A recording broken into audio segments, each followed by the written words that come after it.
Welcome to the Unit 2 review. So we started off looking at cultures of the ancient Aegean. We started with the Cycladic culture from the islands known as the Cyclades. The woman from Syros is our example to know for the test of a Cycladic plank idol.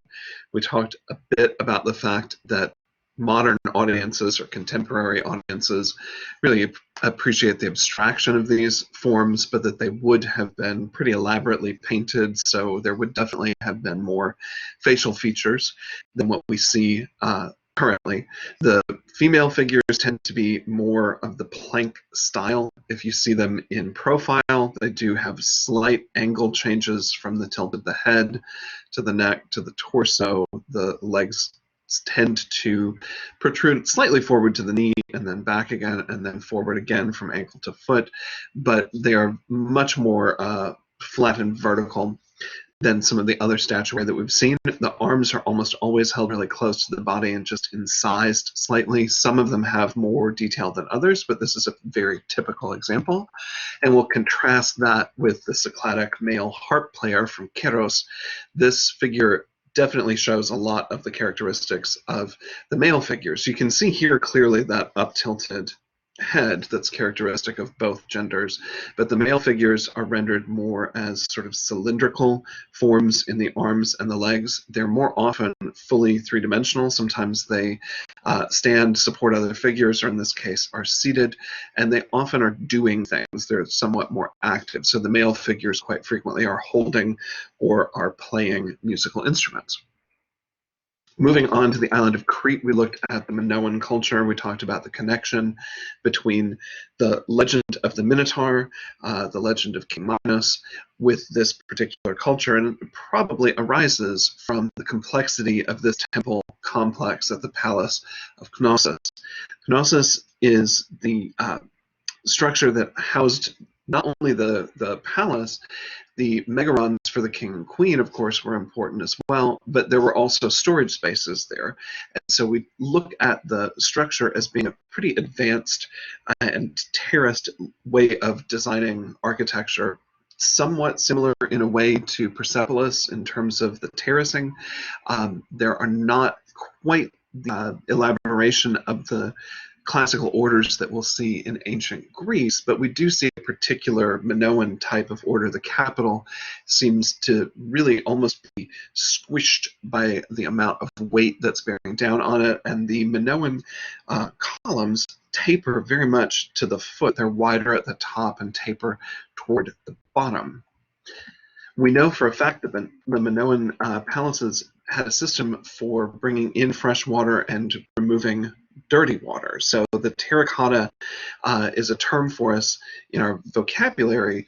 We associate it quite frequently with sculpture, essentially clay, but we also see it being used here in the underground pipes that are used in the palace at Knossos. The stone pipes would be draining the bad water away, and terracotta would be used for distributing the fresh water.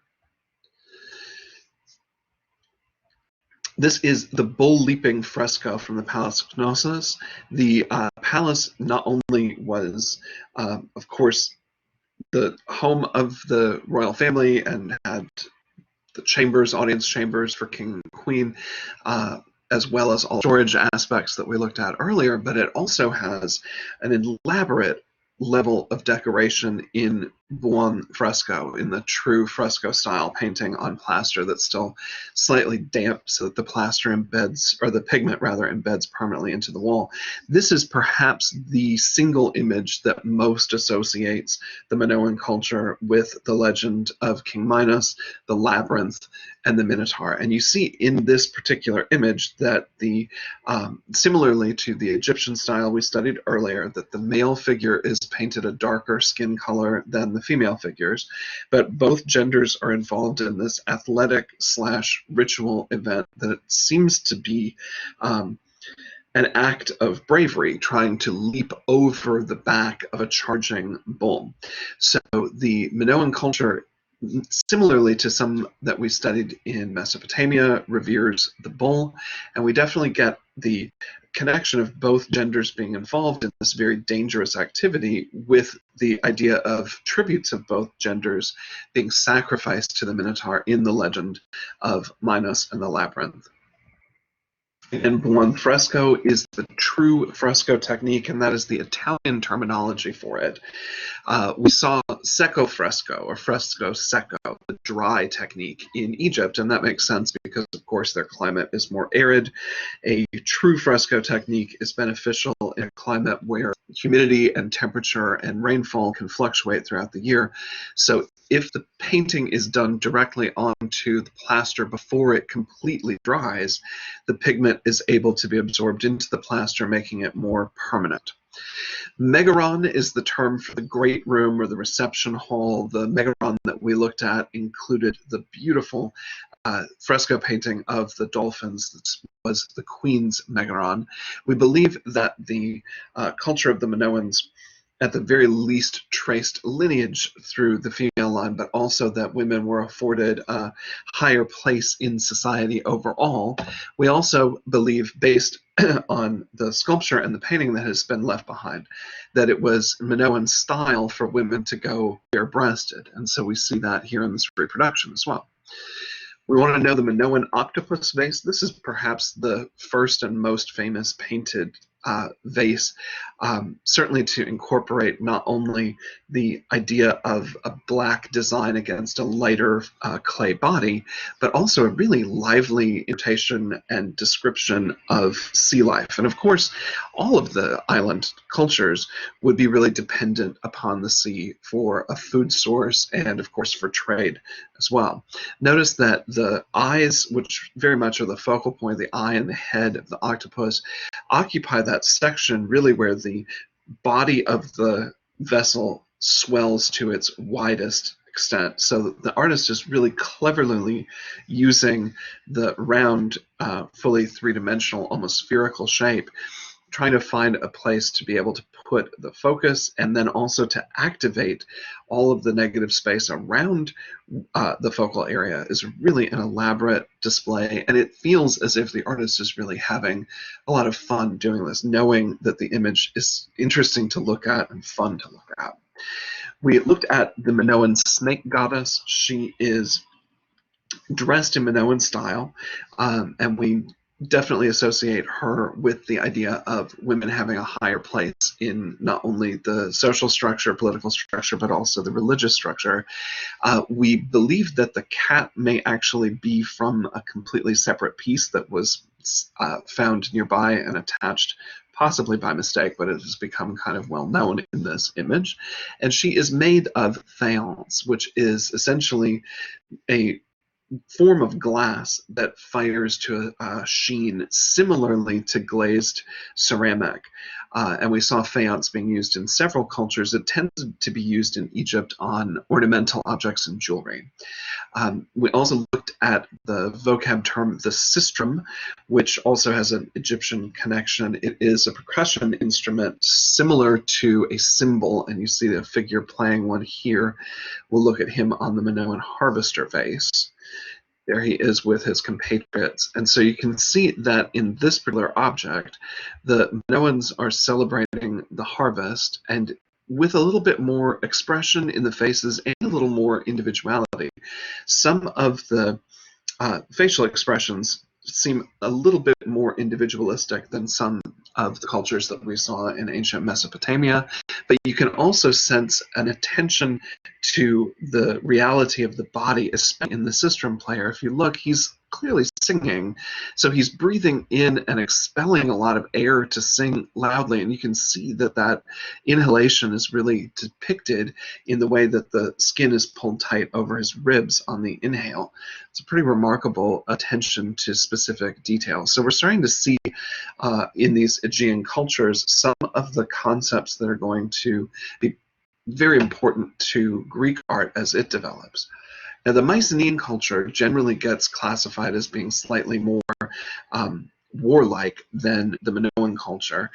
We know a fair amount about the Mycenaean culture, their large-scale building efforts, which include these enormously thick and incredibly heavy stone walls. In fact, there's a legend of the Cyclops being the only creature large enough to have been able to move stones of this size. So in some texts to this day, the walls will be referred to as Cyclopean. This is the Lion Gate from the city of Mycenae, and you see the figures that really do look like lions in their bodies are missing their heads. So we don't know for sure if the heads would have been lions or if perhaps they would have been eagle heads, which would make these creatures griffins, but they do seem to be standing on altars and side by side on either side of a column, which implies some sense of not only architecture but perhaps a religious connotation as well. You can see pretty clearly if you look at how the arch is made that leaves a roughly triangular space for the sculpture. You can see that the stones, as they go up, protrude just a little bit further empty space than the stone beneath them. It's almost like looking at an upside down image of a staircase. And we call that technique corbelling. So you can see that a little more clearly here. To create a corbelled arch, you see that each successive layer extends over empty space just a little bit more than the layer below it until it spans that distance.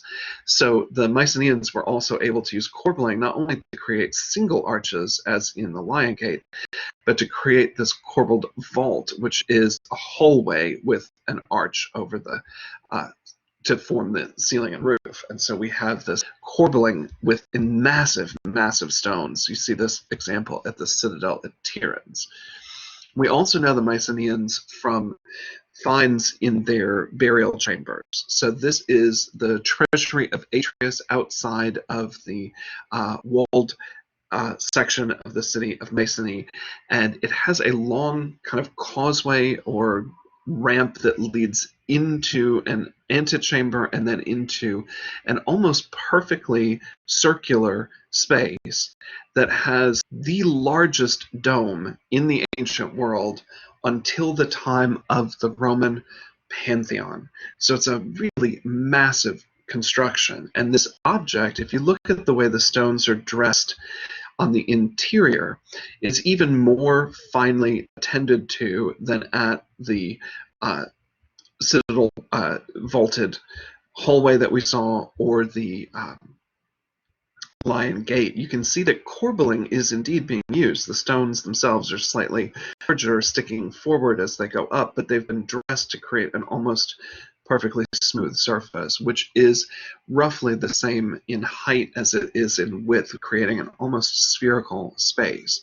We know a fair amount about the Mycenaeans from things that were left in graves, including the form of graves that you just saw, as well as an earlier type, the shaft graves, which can be as deep as 40 feet below the surface of the earth. And so the things that have been found there, in the city of Mycenae alone, over 30 pounds of gold work was discovered. The most famous of these were these remarkable masks that possibly depict specific individuals, because they do have slightly different facial features and different facial hair styles, but they do have also at the same time a bit of a stylized appearance. The eyes and lips are fairly similar between them. This is the most famous of the masks, the most finely worked and detailed in terms of especially the beard and the eyebrow and even the interior canal of the ear. The initial discoverer of this object claimed, in fact, that this was the mask of Agamemnon, which, in fact, we've discovered is not true, but you may see it referenced that way in other texts. The technique that you see for both these remarkable golden cups and the masks and other objects in the Mycenaean burials is known as repousse, and repousse is working a metal surface from the reverse side to raise an image on relief on the opposite side. So you could create an image by carving it into wood, laying the metal in it, and then hammering from the back until the metal takes on the negative shape of the wood, or you could do it in a more controlled method with a hammer and a blunt-ended tool similar to a chisel. But in either case, Repose is working from the back to raise an image on the front. We also looked at the Mycenaean warrior vase, another example of work that involves what we can think of as a composite view. You can see the face is in profile, but the eye is very clearly looking straight ahead toward us. It's hard to see in this shot, but there are female figures saying farewell to the soldiers as they head out. You can see the image is displayed in a register, and the feet are obviously on a ground line. As we moved into ancient Greece, we wanted to look at some specific types of vases. So the Greeks had names for each type of vase, and the types in terms of their silhouette and size and overall form also had to do with what they were used for. So the ones that we see the most frequently are the ones that I've included as tab terms for us. The crater is the one that has the widest mouth opening. There are variations within that type, but the crater is essentially used for mixing liquids, particularly wine and water. The Greek wine of the ancient world was far too strong to drink without diluting it by mixing it with water. The amphora is a style that has a more narrow opening, and it is more commonly used as a storage jar, often for liquids like wine, but could also be for oil. We also will see drinking wine from kylixes. You don't have to know that one for the test, but we looked at a few examples of kylix drinking vessels. They're sort of like very shallow bowls that you would lift with each hand and towards your face. And then, of course, the one other term to know is the lekthos. These are the flask-like forms, usually a little bit narrower and taller, sometimes with handles for pouring, and quite often perfumed oils are stored within those. In the earliest Greek decorating style of decorated vases, we have the meander pattern in the geometric style. And the meander pattern you may also have heard referred to as the Greek key. It's a series of linear marks and 90-degree angles that creates this repeating pattern that loops in and out of this kind of band along this top of this shape here. So we sometimes refer to that as the Greek key or the meander pattern.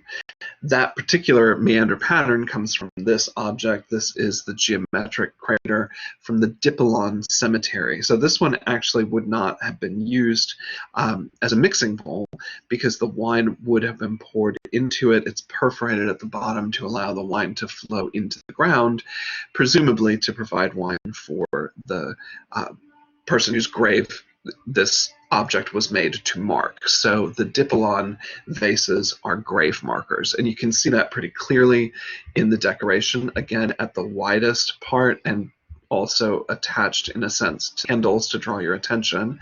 We have the figure who is passed away lying on a bier, and we have the family, the children, you can see it at a smaller scale than the wife, and the mourners off to the side. All of this is geometric style, and you can tell that because, of course, there's the meander pattern for one, and there's geometric shapes virtually everywhere. Triangles, diamonds, squares, rectangles of all sorts. And the figures themselves even seem to be made up of triangles.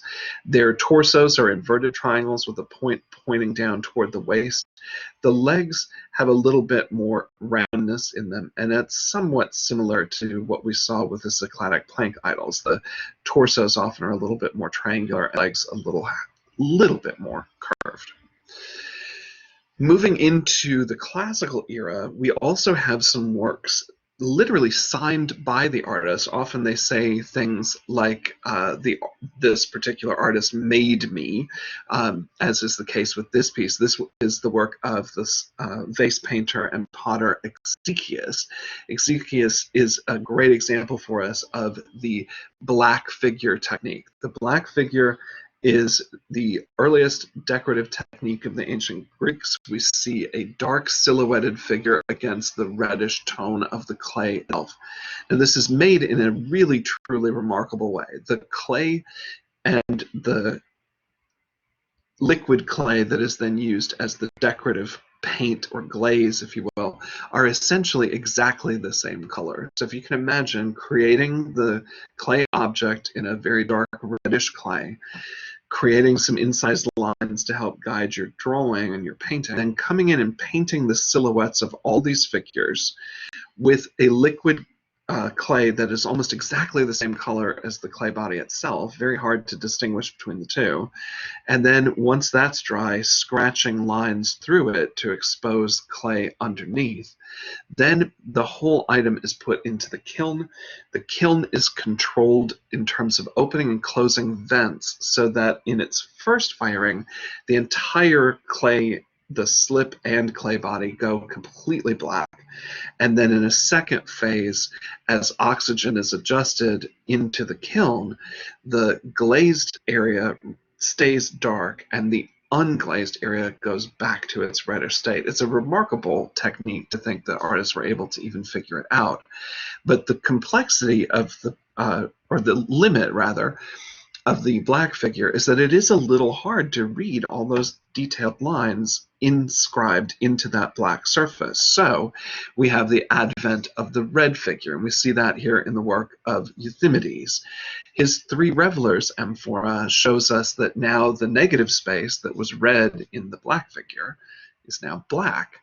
Now the figures are red, and we can see those black thin lines of their detail much more clearly against that lighter ground. So we call this red figure. So again, we go from geometric style to black figure to red figure, and we end then with this white ground style. So the white ground style is the closest thing that we have to a good example of Greek wall painting. We can kind of imagine what their murals might have looked like. Very, very few examples of Greek painting survive. There are more subtle colors in this example, and also you see a really delicate and sophisticated approach to creating believable three-dimensional illusions on the human figures in the white ground paintings. They're a little bit less stiff in their poses, less simple profiles or straight forward appearances. There are often views in three-quarters and with a lot of foreshortening. We see an evolution both in the vase painting, in the sculpture, and in the architecture of ancient Greece. Things go from a little bit more geometric, stocky, blocky kind of style in the archaic into the early classical to a more rational and fluid and harmonious style, and then into a little bit more elaborate and overly decorative style. So in the archaic, which just means old, in the archaic period, we see impulse like this, very often used as funeral markers. This is a kouros figure, a male figure, made for to mark a grave. And of course, the figures are not accurate representations of specific individuals. In fact, they are stylized, idealized versions of those people. So for the Greek culture, the concept of a perfect person is very much a sexist idea. It's going to be a male, young, athletic. Obviously, the implication also is that you are intellectual and that you are loyal to your city-state, but this kind of physical perfection is a manifestation of the goals of Greek philosophy, somewhat to suppress unnecessary emotion, to focus on the achievement of excellence. And you can kind of feel that with this kouros figure. He is sort of reminiscent to the statues that we saw from ancient Egypt, with the exception that, yes, he's taking a step forward, but unlike the Egyptian statues, where the standing figures are fused with the block that they're carved from, and that the leg that steps forward is not fully free. It is still connected to the main block. All that negative space is always solid. In the Greek style, we don't see that at all. And in fact, as the figure steps forward, you notice that the shoulders have to move forward as well, away from where the hips are located on the standing leg.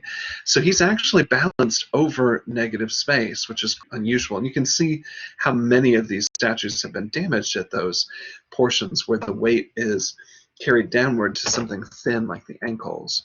The female equivalent of the Koros figure are the korai. A single is a core.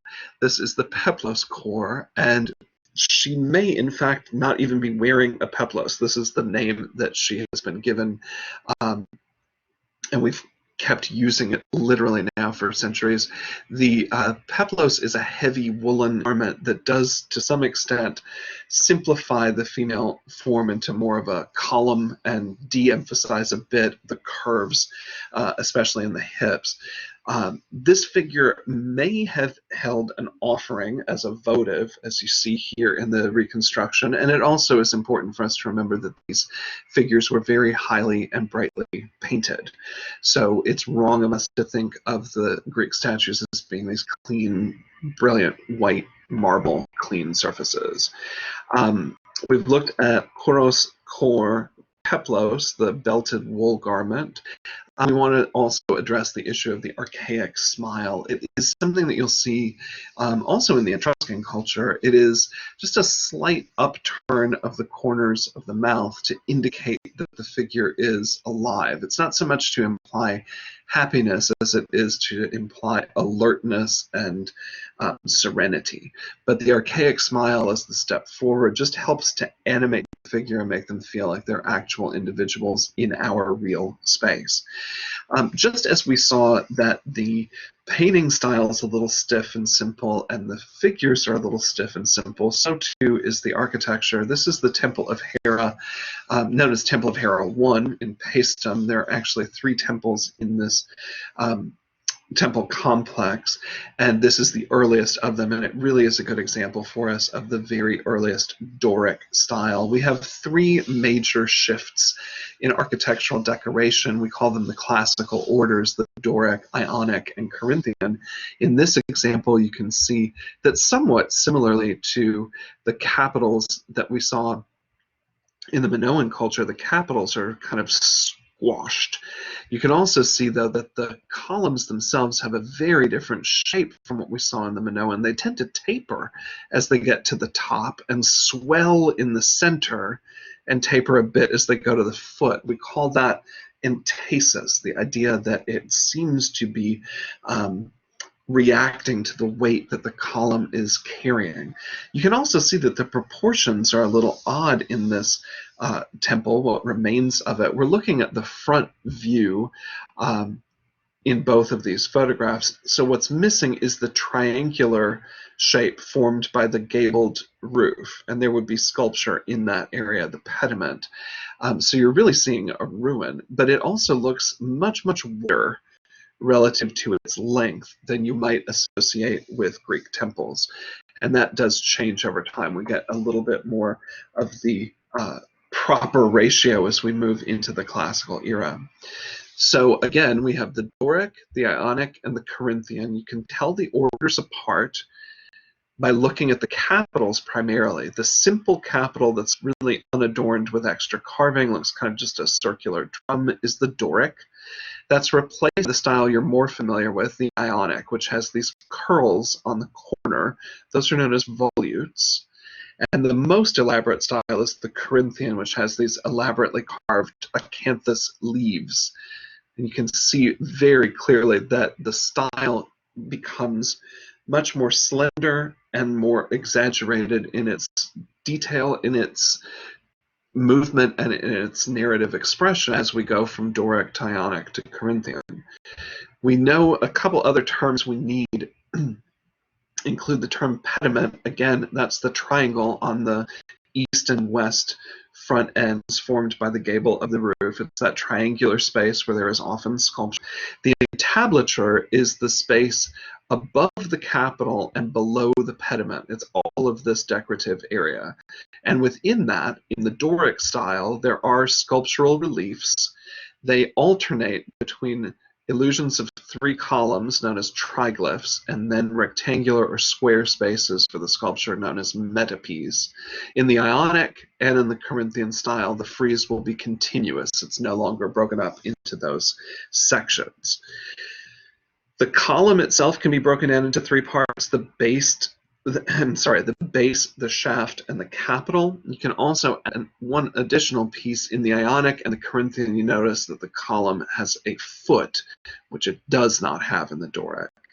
The interior spaces in the temples are interesting as well. We tend to think of a religious space or a church or a temple as a building you go into. In ancient Greek culture, the only people who were allowed in were the priests and priestesses themselves. The majority of us go to a temple and make offerings at a shrine just outside and then do our veneration of the god or goddess by walking around the outside or potentially walking between the columns around the outside. But the inner rooms are known as either the cella or the naos. Those are the rooms that only the priest would be allowed into and would usually house cult statues of the god or goddess being honored. We looked already at the Whiteground Technique. This is the piece to know for the test, the Achilles painter, warrior taking leave of his wife. And if you notice, my favorite aspect of it actually is a warrior's shield, that we have an eye that looks triangular. It's definitely how an eye looks when seen in profile, and you can clearly see perfect foreshortening on his foot. We have a really advanced and sophisticated level of rendering the human form in 2 dimensions by the time we get to the Achilles painter.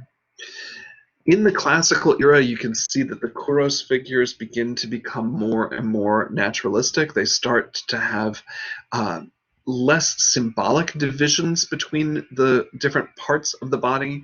The musculature between the hips into the groin is always going to be a little bit over-exaggerated in Greek statues, but if you look to the back, especially this area here, the figure looks more and more like an actually realistic human being, more naturalistic depiction based on observing human forms in space. And you can also see with the Critios boy that he is clearly in what we call the Contrapposto pose. You can see that one leg is engaged, this leg. You can see the bend and relax in this leg. And that causes the leg that's carrying his weight to have its hip higher than the relaxed leg.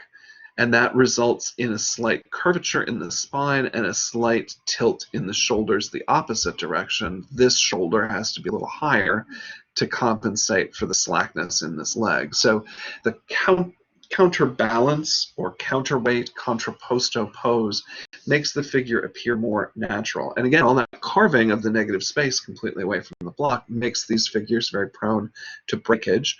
We also see that the eyes in this case are hollow because they would have been inlaid, which is the technique that was happening as Greek sculptors more and more turned to the use of bronze in their original work. The bronze castings were cast hollow and the eyes inlaid. The contrapposto pose, you can really see the difference here with this bronze casting from the classical era versus the Kouros we started with. His hips are completely even, his shoulders are completely even, his weight is exactly equal on both feet. That is not contrapposto. This example, where one leg carries the weight, the other leg is loose, the leg that's carrying the weight on the opposite side, the arm is carrying weight. Its companion is slack. You can see the twist even in the stomach. You can see it in the spine that he is kind of counterweighted to keep himself from falling over, that the side where he's carrying all his weight, if that side was also a shield, all of his energy would be on this side, he might tip over.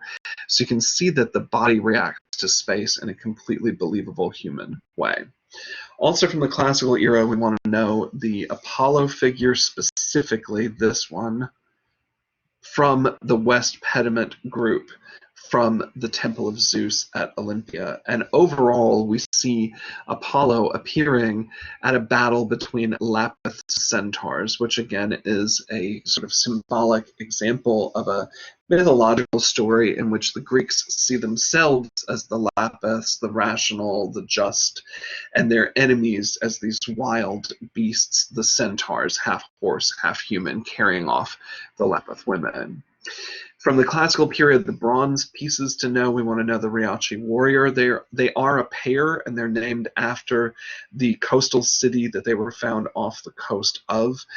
In fact, they are Greek statues, but they were being shipped to Rome, and that is where the ship ran aground. The pieces were lost. They were uncovered in the 20th century, and we have two examples of these hollow core hollow cast bronze castings.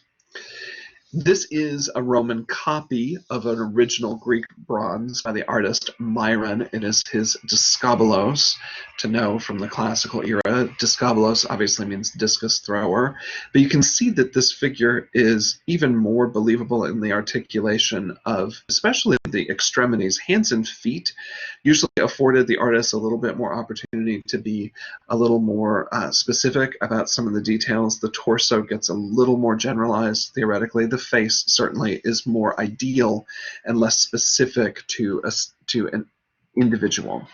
That comes to us really from the work of Polykleitos, and this again is a Roman copy of a Greek bronze original. Polykleitos' figure, the spear bearer or Doryphorus, he called it simply cannon, meaning not a weapon, but a body of knowledge. So he felt that this figure exemplified the ideal human proportion, and many artists throughout the classical era imitated his technique specifically.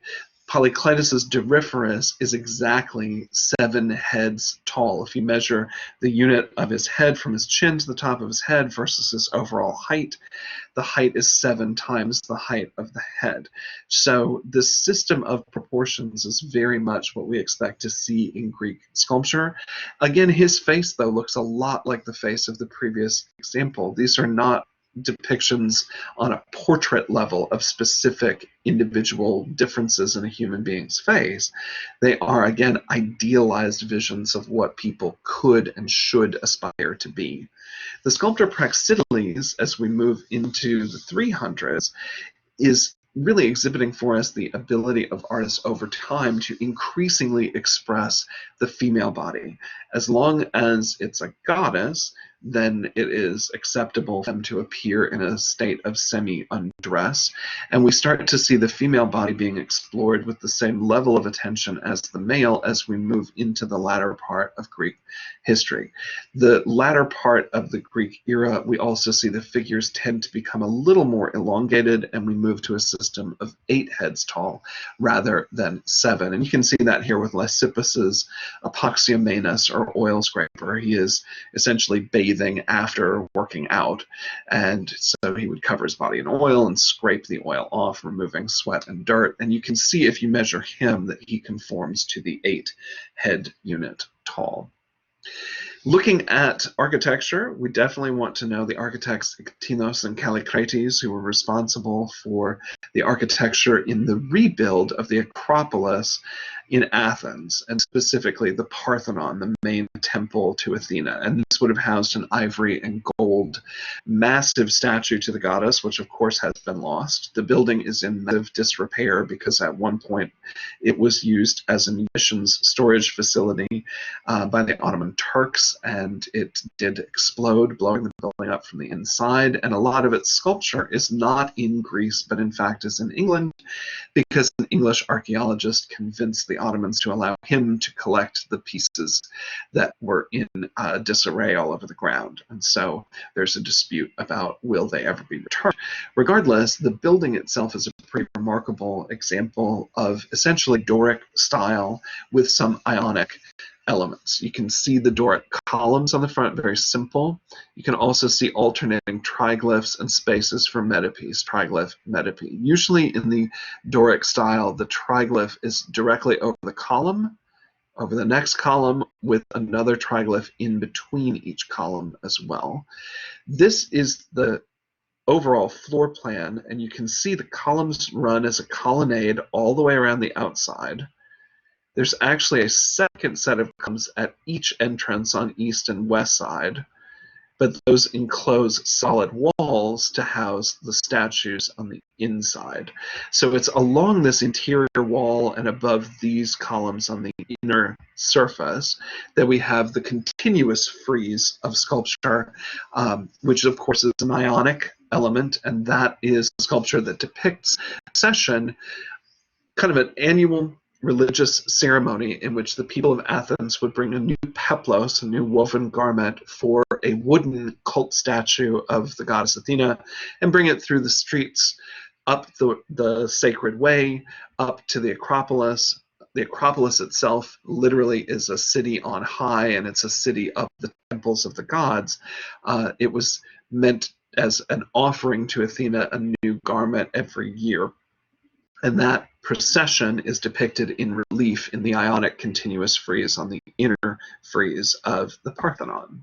Another fascinating building on the Acropolis is the Erechtheion, which is sort of a twisted temple design. It has a portico on the front, and the companion portico, instead of on the opposite end, seems to have been twisted around to the side, which necessitates balancing it with yet another portico here, and that portico is the Porch of the Maidens. That has the columns carved into statues of women, which we refer to as caryatids. We saw male carved columnar statues in Ramses II's tomb. Those are known as Atlantids.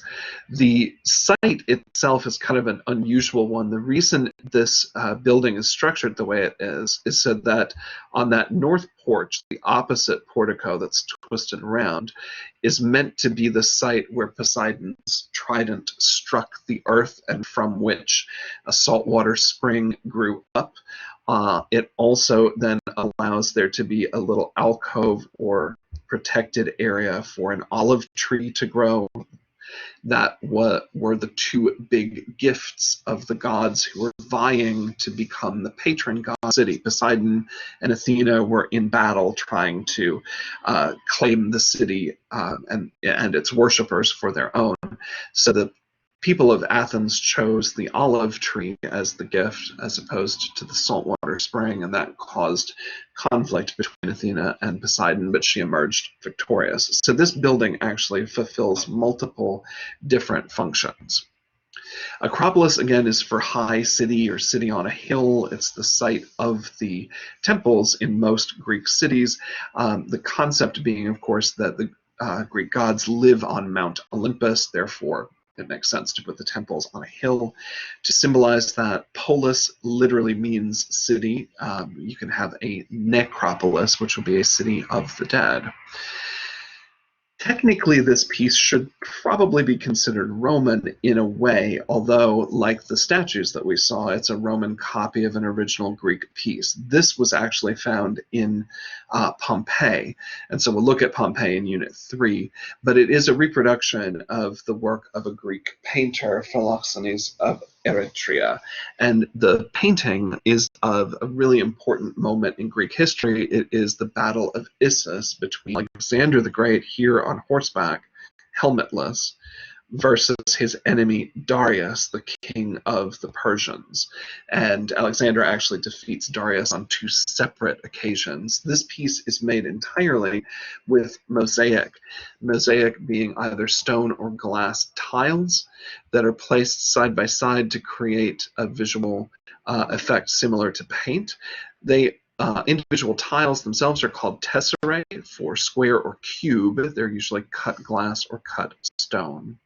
As we move into the last phase of Greek history, which would be, or ancient Greek history rather, which is referred to as the Hellenistic era, this follows the death of Alexander and the division of his vast empire after having defeated the Persians among his four generals, one of whom, Ptolemy, establishes himself as the ruler of Egypt. So Cleopatra is a descendant of Ptolemy, who is installed as a result of Alexander's expansion of the Greek Empire.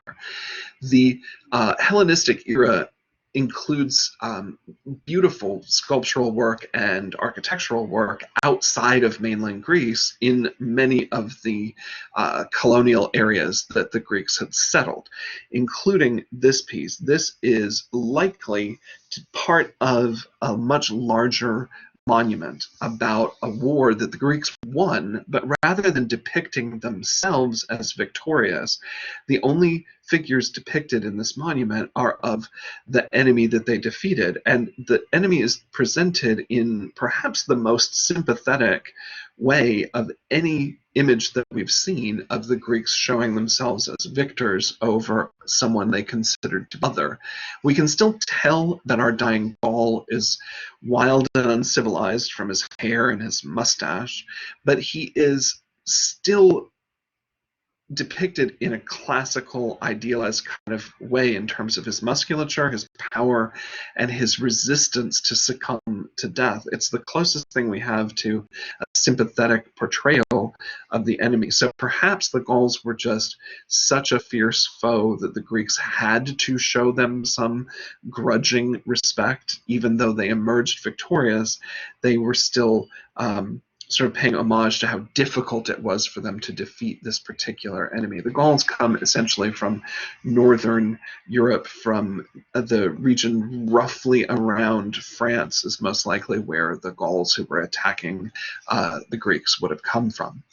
During the Hellenistic period, we also see a lot more attention to the female body being exposed a little bit more to view, but also to movement and drama. So this piece would have been part of a decorative prow of a ship, as if she was leading a vessel into victory. And in fact, that's what Nike means. This is the winged victory of Samothrace, or Nike of Samothrace.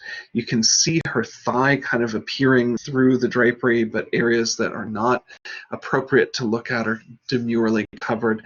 So she definitely has that kind of peekaboo effect of the drapery, and you can see it on the reverse leg as well. The calf is very clearly defined as the body sort of surges forward in victory. We want to know that Aphrodite, known as Venus de Milo, it is a really great example of this Hellenistic style. Again, a little bit more appropriate to see the female body nude if she's a goddess, but you can see that the Contrapposto pose has been really well translated into the female form, to the point that she almost looks like she needs something to support herself to keep her from tipping completely over.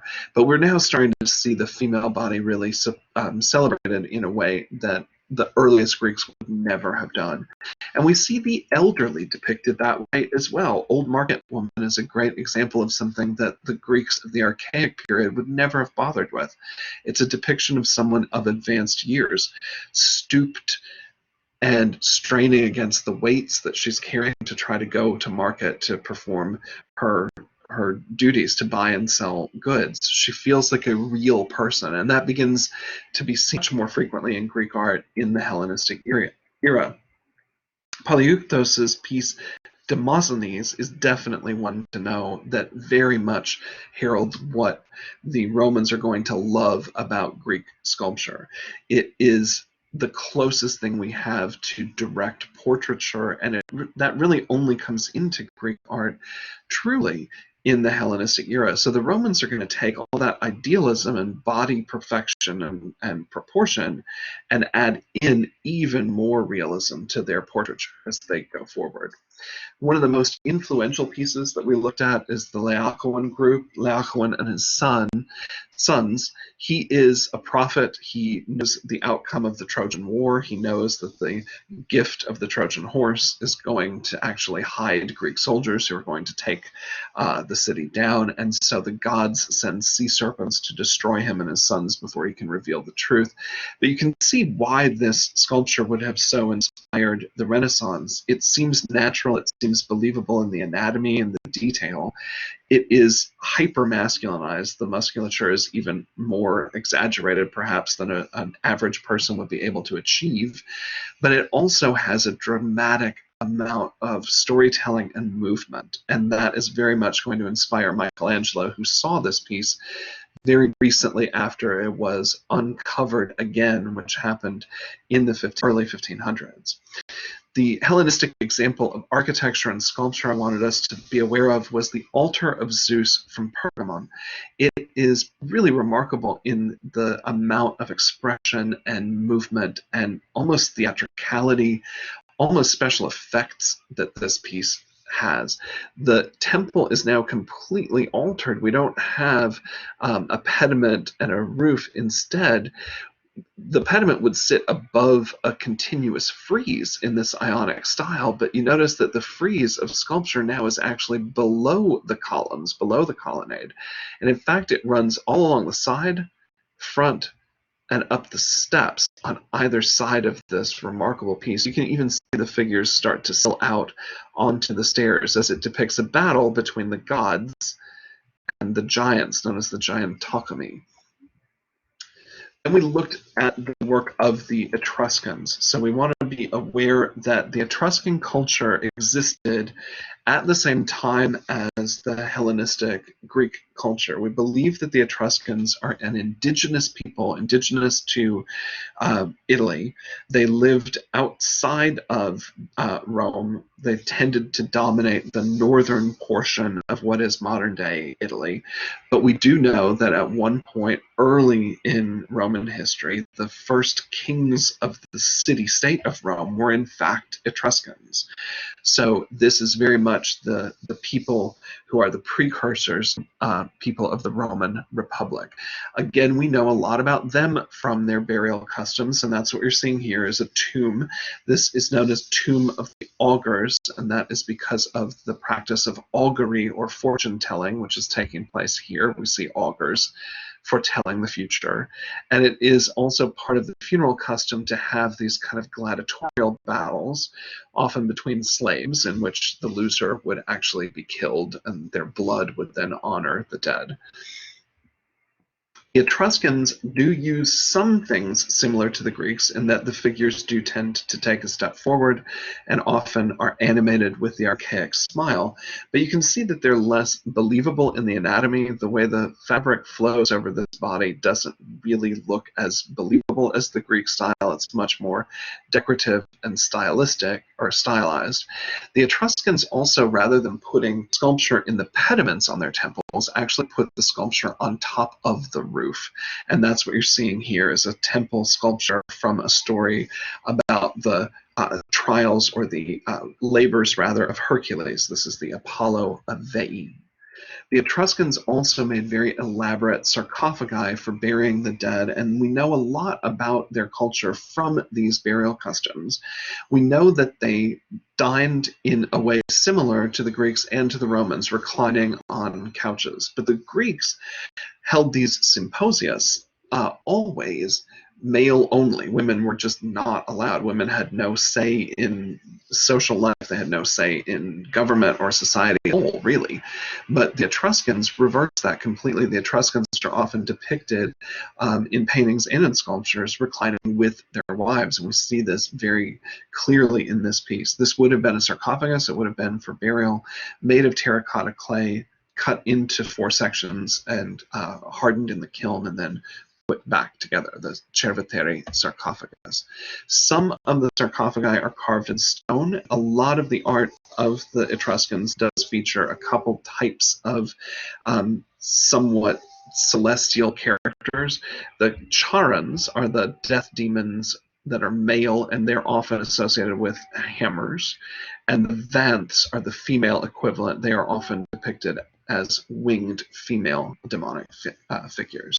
Tomb of the Leopards was one of the last pieces that we looked at, and it depicts a banquet session in which there are men and women together, and again, lighter skinned and darker skinned, just to help differentiate between the genders.